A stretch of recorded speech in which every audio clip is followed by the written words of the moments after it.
Welcome into the Scene Project Sports Network.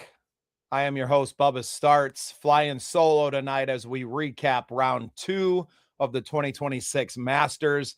And once again, it was Rory McIlroy dominating out there on the course. Enjoy a quick hit from our music studio, and we'll be back with some more action.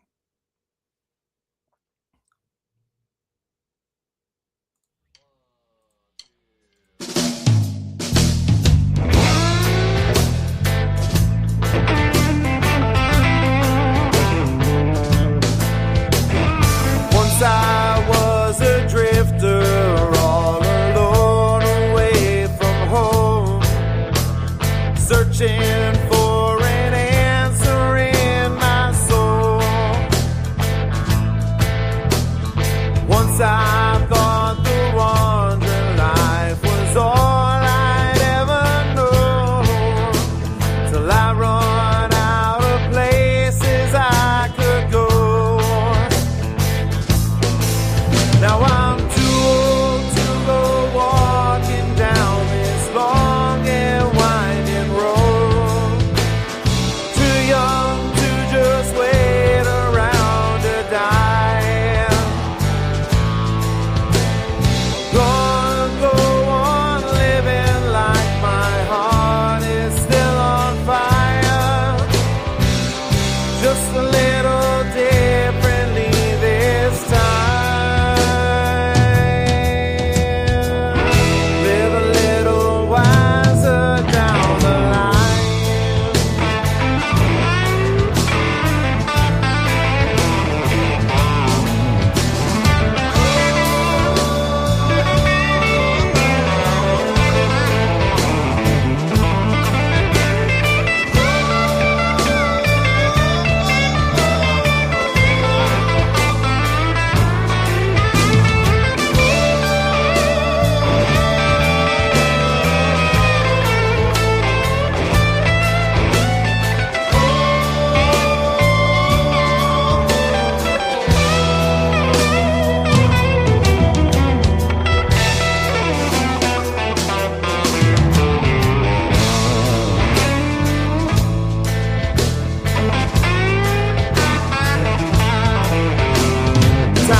Watch my children growing every year. Family man I am, I've left my drifting days behind. For all my life, my wedded wife I'm holding dear. Now I'm too old to go walking down this long and winding road,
Welcome into this special coverage of the 2026 Masters Tournament here on the Scene Project Sports Network. My name is Bubba Starts.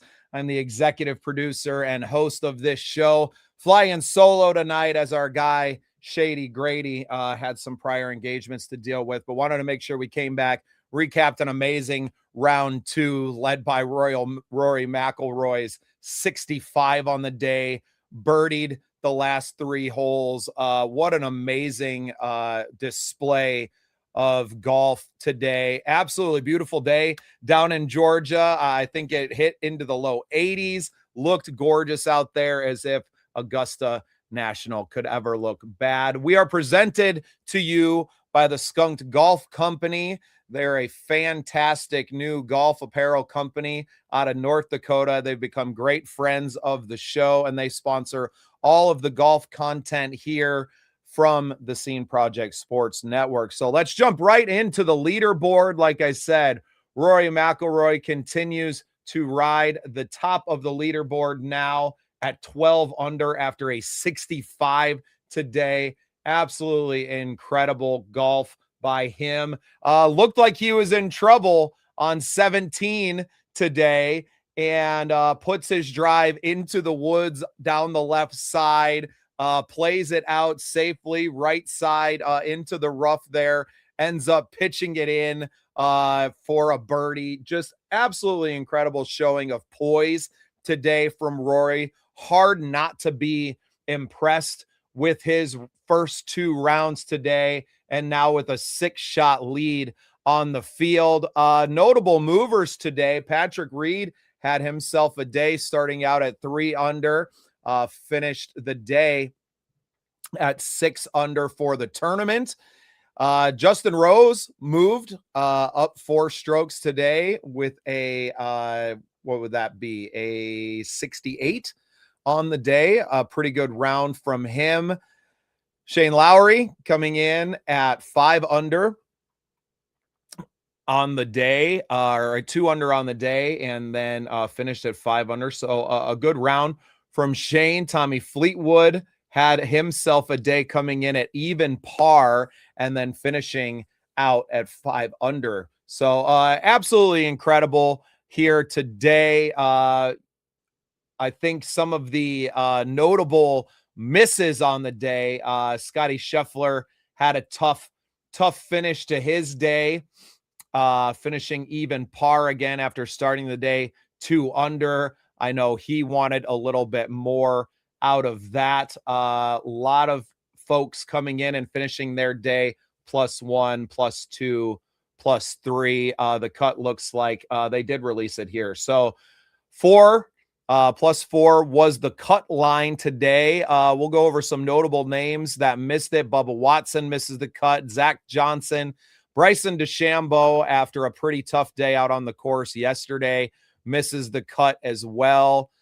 We had covered a little bit.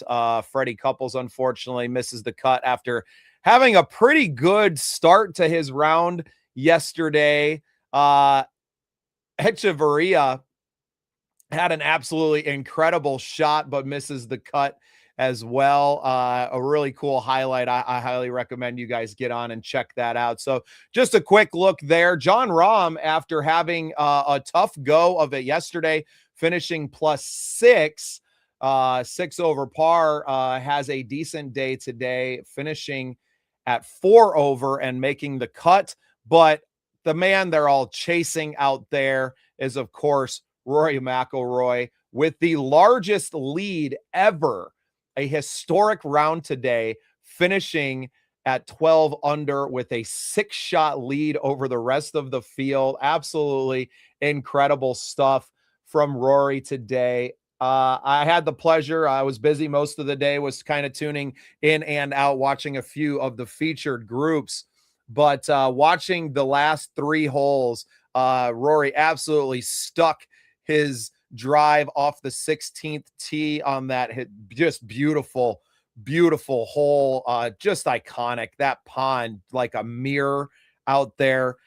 Sticks his shot, sinks the birdie, and then I kind of mentioned it off the top on 17, puts his drive left of the fairway into the trees, plays a safe shot out up to the right-hand side of the green, kind of into that, not necessarily into the deep rough, but into that second cut, and then pitches in for birdie and finishes off 18 with another beautiful birdie. It was really fun to watch him finish the round with the young Mason Howell out there, who with a finishing 8 over on the for the tournament, misses the cut. But really awesome watching the now a little bit of the elder statesman of Rory McIlroy, giving the young man some words of encouragement.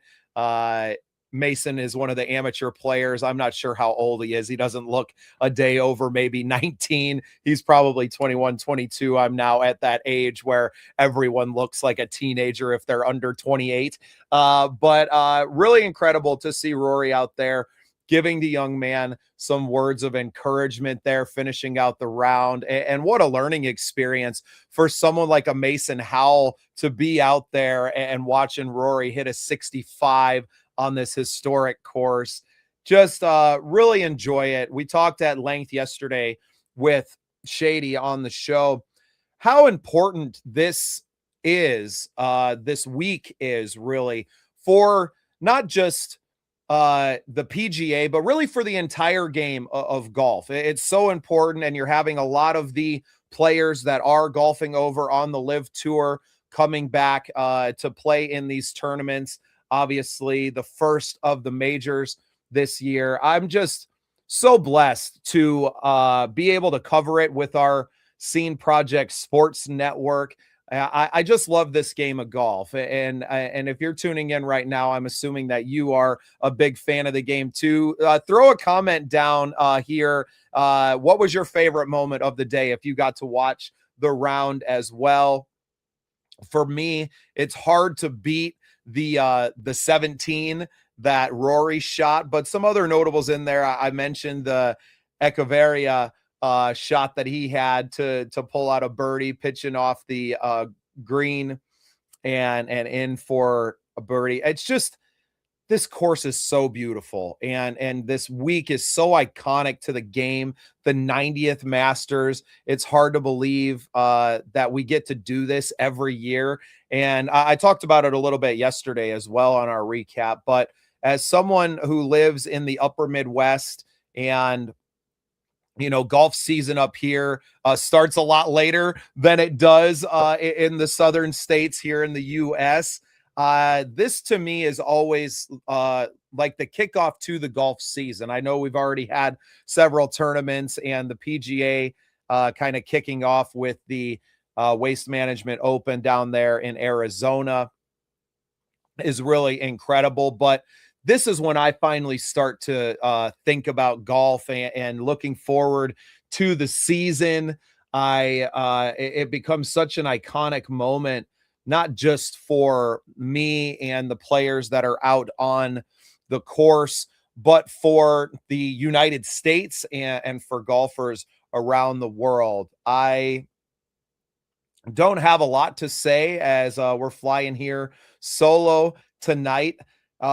We had some movers in there, but it really comes down to, this is Rory McIlroy's tournament to lose. And with the way he's shooting right now, and the way that the weather is going to hold over the weekend with no real wind or rain in the forecast, it's supposed to be beautiful, sunny, hot weather. I think the greens are going to speed up a little bit over the weekend, especially waning into these back half of the rounds on Saturday and Sunday.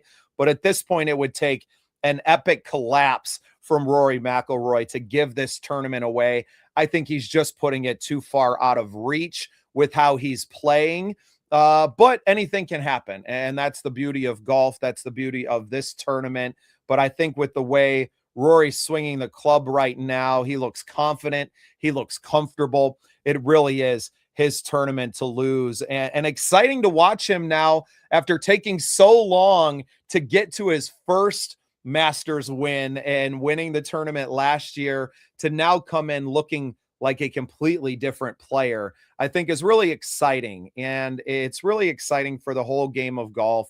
I'm just thrilled to get to sit back this weekend to watch as they take the field tomorrow, get out on that course, beautiful weather, and to just see some really incredible golf and to watch the potential for going in here. So let's cruise back through the leaderboard a little bit here. Some favorites still in here.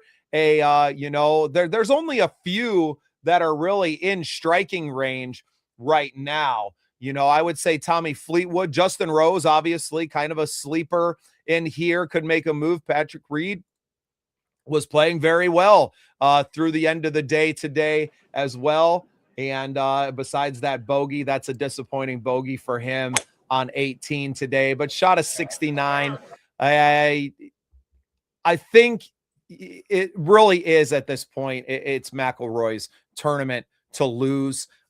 Watching him birdie the last 4 holes in a row after really playing even golf. He had those early birdies and then the bogey on 4, but then settled in another bogey on 10, but just settled in, and he's playing consistent golf. And even when he gets into a little bit of trouble, he's not letting it stack up and to really sink him. Don't let one hole be your demise, and this course can do it to you, as we know, as we watched a favorite of the show here, Bryson DeChambeau, have a disastrous hole yesterday that really scuttled his whole tournament, right? So as long as we don't see that, I think you're going to be in good shape.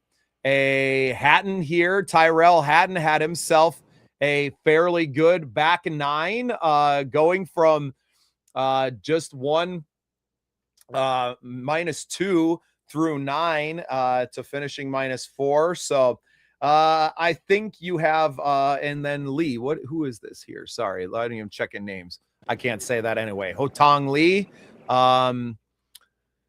finishing with some birdies of his own there in the back 9. I just don't see anyone being able to catch Rory without him collapsing. So it's going to be exciting to watch the rest of the weekend here. And I had, there was a shout out to Pure Golf, who make custom iron sets and engraved iron sets. I think our buddy Shady is going to have a set of those real soon in his possession. But they had a contest running on their social media where they were asking for who you thought the winner would be and their final score. And I had put down Rory McIlroy as my favorite for the win, but I had his final score for the tournament at -13. And I just don't think that's going to hold. He might end up getting to -23. And I think that would just be incredible with as challenging as that course can be at Augusta National. But I think you're going to see some big changes over the next few days as the course and the pin positions get a little tougher out there. I think Saturday and Sunday is going to test the mettle of every player that's out on the course. If you're watching, we would love it if you subscribed to the channel. We're going to be having a lot more golf coverage here from the Scene Project Sports Network moving through the summer. Both us on the course, we're going to be covering a few charity golf events up here in the upper Midwest, looking to work with the Veteran Golf Association on some of their tournaments as well. So if you appreciate our veterans and you love the game of golf and you want to see some mediocre golf action out here and on the YouTube, please give us a subscribe. We appreciate it. We also cover a variety of other sports as well. We have a football show, a baseball show that we just started that will be live on Sunday as well. And a huge shout out to our sponsors, Skunked Golf Company. You can follow them on all your social media. Skunked Golf. Look good, even if your game stinks. My name is Bubba Starts. This was just a quick recap of round 2. I am sure that I will have somebody on here with me tomorrow and have some ideas to bounce around. But I really just wanted to pop in here as the launch of our golf show, the Scratch Project, gets kicked off and we get ready for a summer full of our own golf action. I just thought it would be really fun to bring you guys a little recap and our thoughts about the tournament that really kicks off the golf season and absolutely incredible round by Rory McIlroy today, a 65 after his 66 yesterday. He's just playing so well, or a 67 yesterday, sorry, and 65 today to come in 12 under par for the tournament. He's the one to chase, and we'll see if the rest of the tournament can do it. If anyone in the field can catch him, it's going to be interesting to watch over here the next few days and wrap up this Masters tournament, the first of the major tournaments for the season. So for the Scene Project Sports Network and Skunked Golf Company, my name is Bubba Starts. We will be back here tomorrow, 7 p.m. Central, to recap round 3. I hope to have some of our partners and co-hosts from the rest of the network on with me. I am so grateful to all of you for watching and tuning in. Make sure you give us a like, give us a follow on the network here. We got a lot of awesome content coming for you well after the Masters is done as well. So appreciate you tuning in tonight for this little recap of round 2. We'll be back tomorrow night at 7 p.m. Central to recap round 3 and look ahead to round 4 and the finish of this iconic golf tournament. This has been Scene Project Sports Network coverage of the 2026 Masters. We will see you tomorrow. Make sure you give the channel a subscribe and don't miss it. I will see you all then. Have a great night. Hey guys, I just wanted to pop in and tell you about a great new company that we just started working with. Skunked Golf Company out of North Dakota sent us some awesome gear. Man, they got some great stuff, y'all. We got some awesome hats. They sent us some great polo and collared shirts, some t-shirts, skirts for the ladies too, and some sweet visors. Go check them out. Skunked Golf online.